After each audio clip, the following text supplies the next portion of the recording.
Alhamdulillah wassalatu wassalamu ala rasulillah wa ala alihi wa sahbihi ajmain amma ba'd. Өткөн сабагыбызда ошо намаздын шарттарын алганбыз. Намаздын 9 шарты бар деп. Ошонун ичинен ар бир намаздын убактысы, ошол намаздын убактысы кирүү, бул дагы ошо намаздын шарттарына кирет деп кыскача айтып кеткенбиз. Бүгүн ошол намаздардын убактылары боюнча кичинекейинерээк сабак кылабыз. Аллах субхана таала айткандай: "Инна салата канат алал муъминина китаба мавкута." Hakikatta намаз момундар үчүн ошо белгилүү убакытта фарз кылынган деген мааниде Аллах субхана айтып. Демек, ар бир намаздын өзүнүн убактысы бар. Ошол убактысы киргенге чейин окуганда болбойт, убактысынан кечиктирип атайын окуганда болбойт. Ким эгерде убактысынан кечиктирген болсо, анда күнөөкөр болот. Убактысынан мурун окуп алган болсо, анда кайра окуп бериш керек болот. Ошо намаздын убактысына байланыштуу көптөгөн хадистер бар. Ар кандай мааниде түшүндүргөн. Ар кандай маани деген мааниси мындай: кээ бирөөсү узунураак, кээ бирөөсү кыскараак түшүндүрүп кеткен көптөгөн хадистер бар. Ошол хадистердин бирөөсүн окуп туруп азыр ошо Муслимде келген хадис, анан ошого жараша сабагыбызды айтып кете беребиз. Бул хадис Муслимде келген хадис. Андан башка хадис булактарында, Бухариде жана сүннөт хадис булактарында, мисалы Абу Дауд, Тирмизи көптөгөн хадистер келген. Могул хадис мындайча айтканда кыскараак, анан сөзгө байланыштуу болгондуктан, мисалы көбүнчө хадистер пайгамбар саллаллаху алейхи кылган иши менен, кыймыл аракети менен көрсөтүп кеткен хадистер болсо, бул жерде сөзү менен айтылган хадис да. Ошондуктан ошону окуп туруп, анан арасындагы маселе. Бул хадисти Абдуллах ибн Амр деген сахаба риваят кылган. Ошол киши ошо пайгамбар саллаллаху алейхи вассаламдан риваят кылып айтып атат да. Пайгамбарыбыз мындай дейт: "Вакту зухри", түшкү намаздын убактысы. Бул хадисте биринчи ошо бешим түшкү намаздан баштап айтат.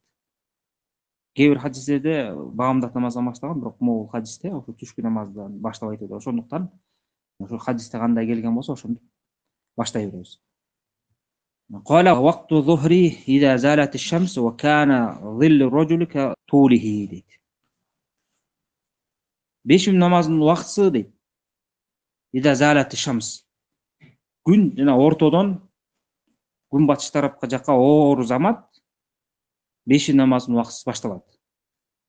Мына баарыбыз билебиз, күн ушу чыгып, анан көтөрүлүп отуруп, так ортого келет. Ошо так ортодон ана күн батыштакка жылар замат ошо бешим намаздын убактысы башталат. Ошону айтып атат. Wa kana dhillu ar-rajuli ka tulihi ma lam yahdhur al-asr. Ушул жанагы бешим намаздын башталышы ушул убак. Күн ортодо туруп, асмандын ортосунда, анан күн батыш жакка оор замат бешимдин убактысы башталды. Кайсы убакка чейин? Kana dhillu ar-rajuli ka tulihi ma lam yahdhur al-asr. Ошентип асыр убакытка чейин окусо болот. Асыр убактысы качан кирет жана ошо бешим намаз качан бүтөт? Күн батыш тарапка ооп туруп, жылып отуруп, мисалы турган адам же бир нерсенин көлөкөсү өзү менен бир барабар болгондон кийин ошо бешим намаздын убактысы бүтөт. Андан өтөр замат асыр намазы башталат. Мисалы, муну текшерип деле көрсөңүздөр болот. Күн ортого келип калганда карасаңыздар, көлөкө дагы күн адам баласы ортого турганда, күн көлөкөсү оңго дагы эмес, солго эмес, адам менен бирдей болуп калат. Ана кичинекей өзүнүн көлөкөсү көрүнүп турат да, кээ бир убакта көрүнбөй калышы ыктымал. Ошол көлөкө жылып отуруп, күн батышты көздөй күн жылганда, көлөкө бул тарапка жылат, күн чыгыш жака. Анан ошо жылып отуруп, ошол көлөкө адам менен өзү менен бир барабар болот да. Ошондо бешим намаздын убактысы бүткөн болот, асыр намаздын убактысы башталган болот. Бул негизи талаш маселе. Негизи Ханафи мазхабында бешимдин убактысы күн адамдын же бир нерсенин көлөкөсү эки барабар болгонго чейин бешим намазы дейт. Асырдык болсо ошо эки барабардан баштап кийинки убакытты айтат да. Бирок туурасы мына могул хадисте келгенге, бул хадисте ачык келет, бешимдин намазы ошол менен бүтөт. Анан бул жерде дагы бир эскертүү, жанагы кичине ишарат кылып койдум. Адам баласы жанагы ортодо күн так ортого келип турганда өзүнүн жанында кичинекей көйлөккө пайда болуп калышы ыктымал да. Ошол менен кошо эсептелинет. Ошондон тышкары дагы адам менен аны кошкондо ошо адамдын өзү менен бир барабар көйлөккө болгон болсо, анан ошондо бешим намаз убактысы бүтүп, кийинки асырдык башталат. Андан кийин айтып атат: "Малам яхдурул аср, вактул асри малам тасфарш." Андан кийин асырдын убактысы кирет дедик, дигер намаздын убактысы, Анын убактысы мына бешимдин убактысы бүткөндөн кийин жана адамдын мисалы айтып атабыз, өзүнүн көйлөкөсү өзү менен бир барабар болгондон кийин асыр убактысы башталат, дигер убакыт. Акыркы убактысы кайсы? Малам тасфар шамс. Бул жерде ошол күн сары болуп батканга жакындаганга чейин деп атат. Асырдын эки убактысы бар да. Бирөө баягы эркин болгон убактысы, анан зарыл болгон убактысы бар. Бул жерде ошо эркин болгон убактысын айтып атат. Баягы асырдын убактысы башталып, адамдын бала өзүнүн турган өзүнүн көйлөкөсү өзү менен бир барабар болгондон кийин асыр башталат деп этикпи? Ошондон баштап күн батканга чейин жана күн батарга жакын карап көрсөңүздөр болот, мында сары өңү көп билинип, батарга жакындап калат да. Ошол убакытка чейин асыр намазын окуп калыш керек. Негизги убактысы ушул, негизги убактысы. Бул эркин убактысы. Андан кийинки убактысы бул зарыл убактысы да. Даже кээ бир алымдар бар, ошо асырдын убактысы ошо жана күн сары болуп батарга жакын калганда уже бүтүп калат деп айткан алымдар бар да. Бирок туурасы Аллах алам, күн батканга чейин бүтпөйт, бирок адам баласы намаздын баягы көңүлсүз карабастан ошо асыр намазын убактысында эртерээк окуганга аракет кылыш керек. Күн батканга чейин калтырып салбай, таштап салбай. Анткени бул эң негизги намаздардын бири асыр намазы. Ушул жака жакшы көңүл бурушубуз керек. Андан кийинки намаз дигерден кийинки шам намазы, арабча магриб деп коет. Мунун убактысы салатул магриб малам ягиби шафак. Ошо күн баткандан кийин жанагы шапак тараганга чейин болот. Шапак деп коет, кыргызда бул ошо араб тилинен алган. Күн батышта карасаңыздар, кызыл өң келип, анын аркасынан ак өң келет да. Кеч кирип кеткенге чейин. Ошону шафак деп айтат. Кыргыздар шапак деп коет. Анан ошол эки жана кызыл шапак барго, күн баткандан кийин кызарып турган. Ошол тараганга чейин шам намазын окуп калыш керек. Ошо кызыл шапак тарап кеткенде уже шам намазынын убактысы бүтүп калат. Башка намаздарга салыштырмалуу ушу шам намазынын убактысы кыскараак да. Ошондуктан баягы буга дагы жакшы көңүл бурушубуз керек. Өткөрүбөй окуганга аракет кылышыбыз керек. Андан кийинки намаз вакты салатул иша иля нисфил лейлил аусат. Коптан намазынын убагы арабча иша деп айтылат. Бул ошо түн жарымга чейин окуш керек. Негизги убакыт. Мунун дагы эки убактысы бар. Негизги убактысы ыктыярдуу, андан кийин зарыл убактысы бар. Бул жерде ошо негизги жана ыктыярдуу убактысын айтып атат. Вакты салатул иша иля вакты иля нисфил лейлил аусат. Коптан намазынын убактысы түн жарымга чейин деп атат. Ошо түн жарымын өткөрүбөй ошого чейин окуп калыш керек. Түн жарымдан кийинки убакыт бул зарыл убакыт, таң атканга чейинки убакыт. Таң атканга чейин окуп калуу бул зарыл убакыт деп коет. Ошого калтырбай эрте окуганга аракет кылыш керек. Күн уже таң атып кеткен болсо, анда коптан намазынын убактысы толугу менен чыгып кетет. Ошого жеткирбей окуш керек. Ва вакты салатул фажр мин тулуул фажри ма лам татла шамс.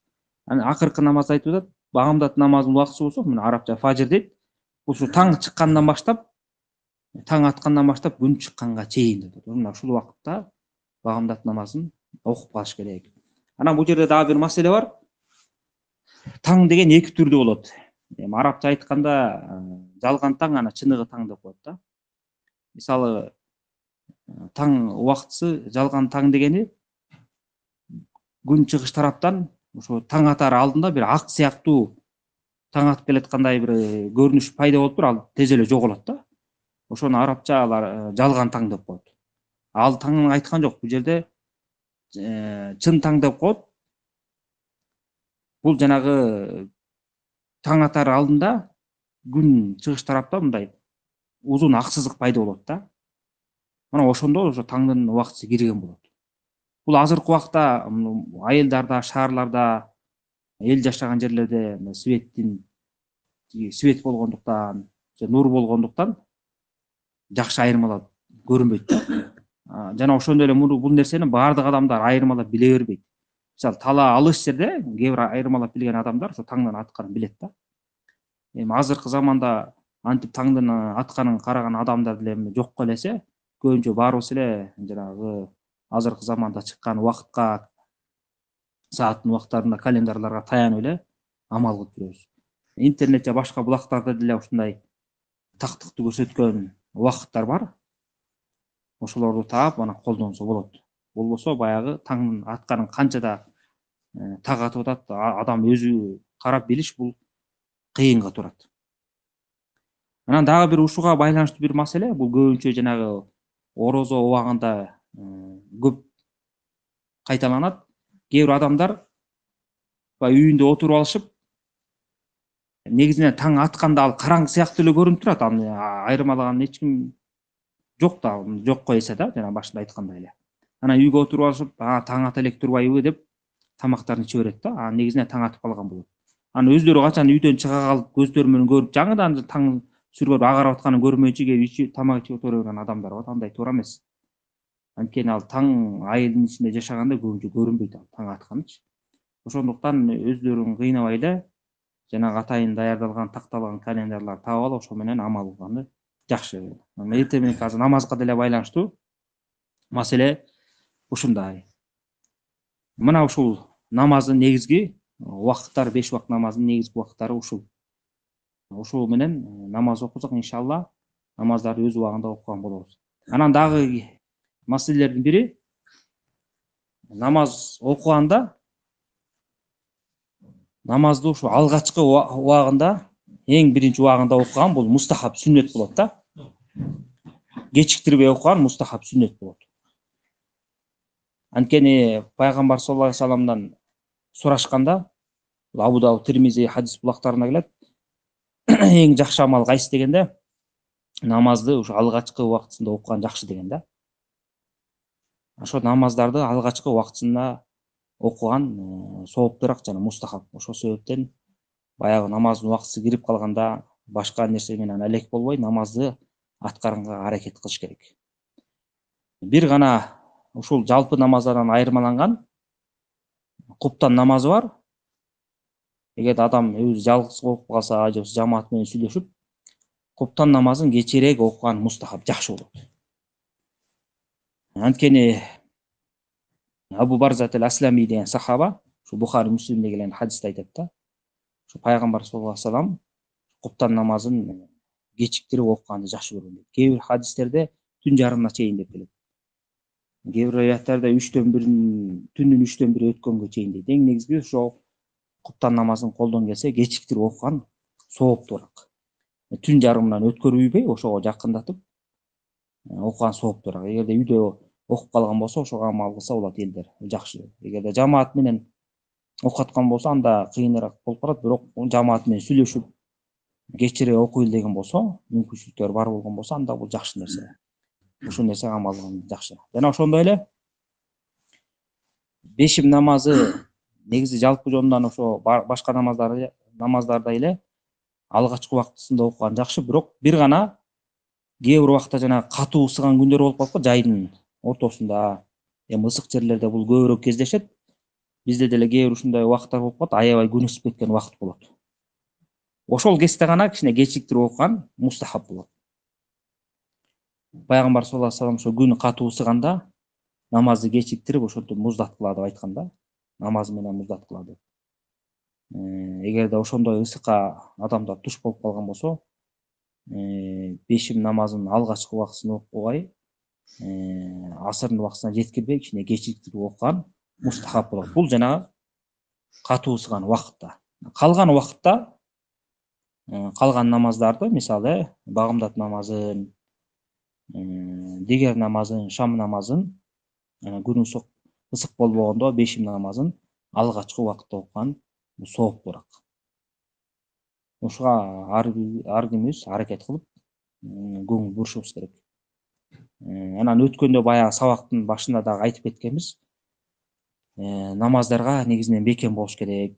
Убакытты чыгарып ийбегенге аракет кылыш керек. Балким ким чыгарып ийген болсо намаздын убактысына атайылеп же шалакылык менен ал чоң күнөө кылган адам болот. Бул намаздын убактысын атайын чыгарып ийген бул чоң күнөө. Эгерде адам баласы унутуп калып эле, унутуп калган гана үзүр берилбесе, башка убакытта ал адамга үзүр берилбейт. Анткени пайгамбар саллаллаху алейхи вассалам Бухари, Муслимде келген хадисте айтат, ким намазын унутуп же уктап калган болсо, эстер замат окусун. Намаздын каффараты ошо деген да. Андан башка убакытта адам баласы эстеп туруп, дүйнө иштерине же башка нерселерге берилип, атайын намазды таштап койгон болбойт. Өтө бул чоң күнөө. Ошондуктан ушул нерсеге көңүл бурушубуз керек. Өзүбүздү да тарбиялап, бала чака баарыбызды намаздарды өз убагында окуганга көндүрүшүбүз керек, тарбиялашыбыз керек. Жана ошондой эле жанагындай унутуу же эстен чыгып уктап калуу учурлар кээде кездешип калганда, ошону дароо ошону аткарыш керек. Мисалы, уйкудан турсак, намаздын убакыты өтүп кеттиби же өтө элекпи, дароо ошону аткарышыбыз керек. Анан окуйын, шашпай окуйун деген болбойт. Же чогултуп коюп окуйун депчи, анын баары да туура эмес. Анткени пайгамбар саллаллаху алейхи вассалам ачык айткан ким уктап калса же унутуп калган болсо, ошону эстер замат окусун, андан башка каффараты жок деп. Мына бүгүнкү сабагыбыз кыскача ушундай болду. Аллах субхана таала пайдалуу илим берсин. Жана өзүнө жолукканга чейин намазыбызга бекем болгон мусулмандардан кылсын. Аллахумма салли ва саллим аля абдика ва расулика набийина Мухаммад ва аля алихи ва сахбихи ажмаин.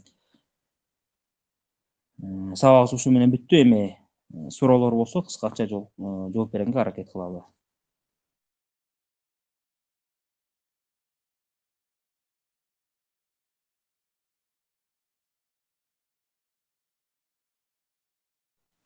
Бул жерде мындай бир суроо келиптир. Талаада жүрүп калсак, ал жерде суу жок, бирок кар бар. Ошол кезде таяммум алса болобу депчи. Мындай учурга ар кандай адамдар туш болушу ыктымал. Ошо талаада жүрүп, ошо карды эритип суу кылуу мүмкүнчүлүгү бар болгон болсо, анда эритип дарата алыш керек. Эгерде андай мүмкүнчүлүк жок болгон болсо, суу табылбай калган болсо, анда таяммумга өтөбүз. Аллаху алам.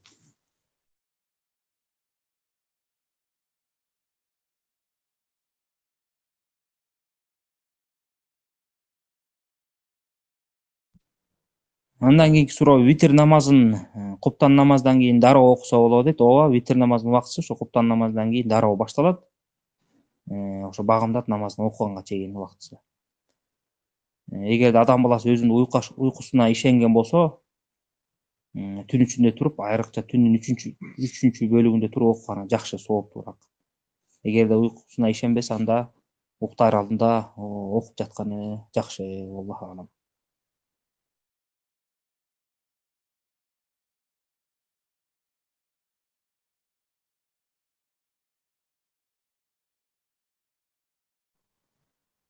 Кийинки суроо, 15-16 жаштан бери окулбай калган, же болбосо 15-16 жыл окулбай калган намаздарды окуш керекпи деген суроо. Ооба.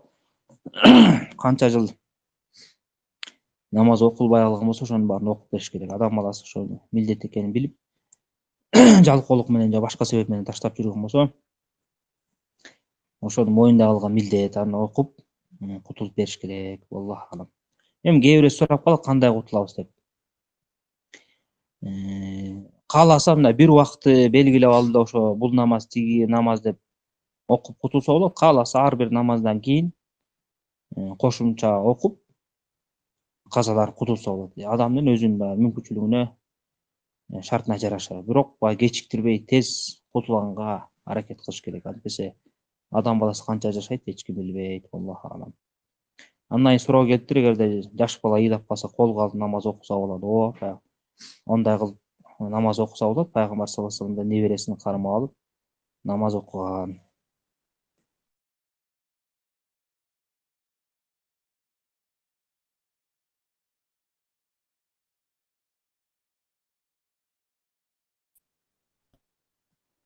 Витр намазын өкүм сурап атат. Витр намазы бекем сүннөткө кирет, парызга кирбейт.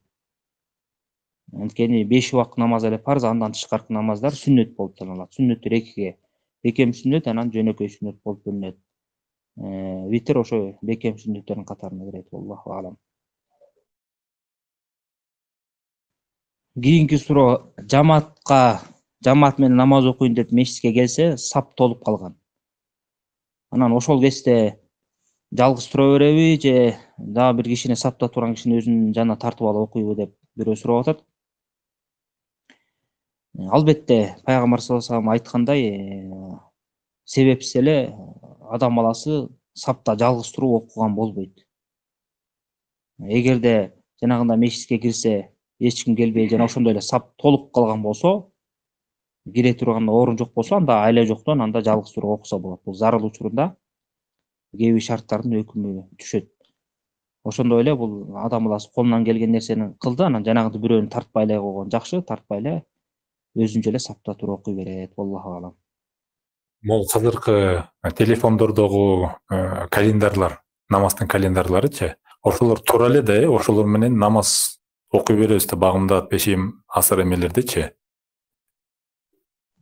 Мен эми ал календарлар боюнча толук маалыматым жок, эми негизи тактап карап көрүш керек. Мисалы, кээ бир бул деле жасап чыгарган тарапка байланыштуу болуш керек. Эгерде жакшы тактап сапаттуу болуп чыгарган болсо, ошого таянса болот. Анан мисалы колдон келсе ошо жакшы таанымал фирмалар же башкалардын салыштырып көрүш керек да, канчалык айырма берет, бербейби деп. Анан ошо менен иншалла билинет деп эле ойлойм. Аллаху алам.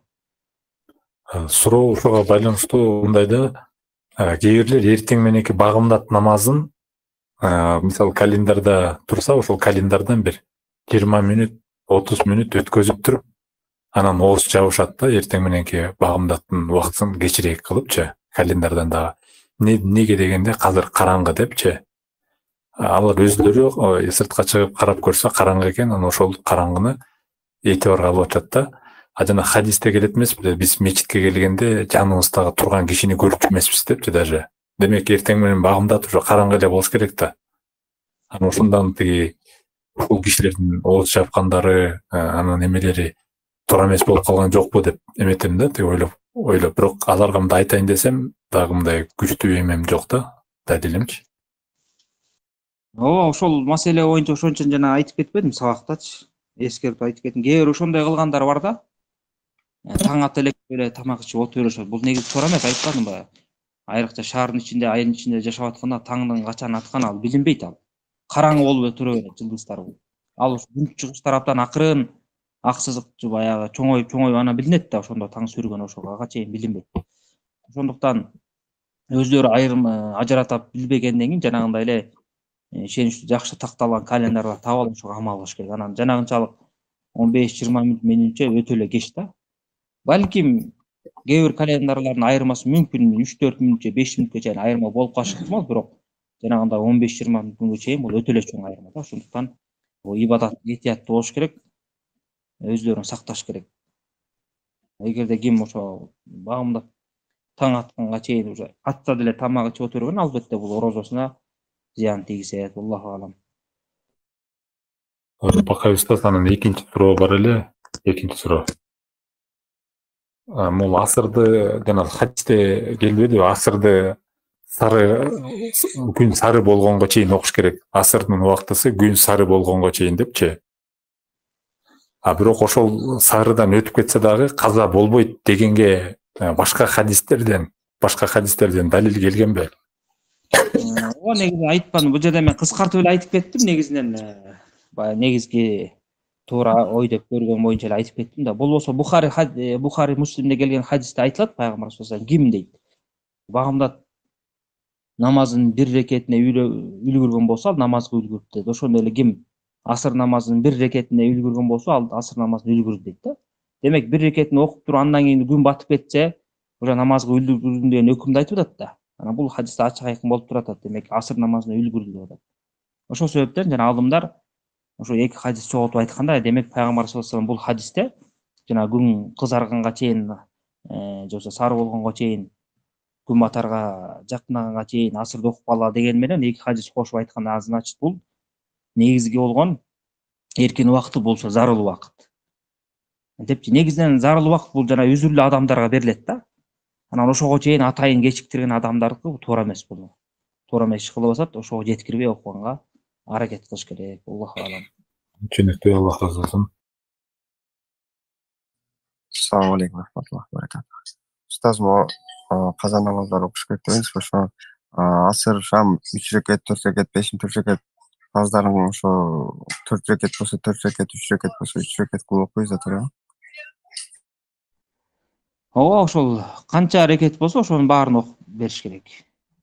Албетте эми мурунку өтүп кеткен намаздардын сүннөттөрү окулбайт. Эми ал өзү сүннөт деген милдеттүү эмес да, ошо парыздар. Ар бир намаздын окубай алган ар бир намаз аткарылып бериш керек. Аллаху алам.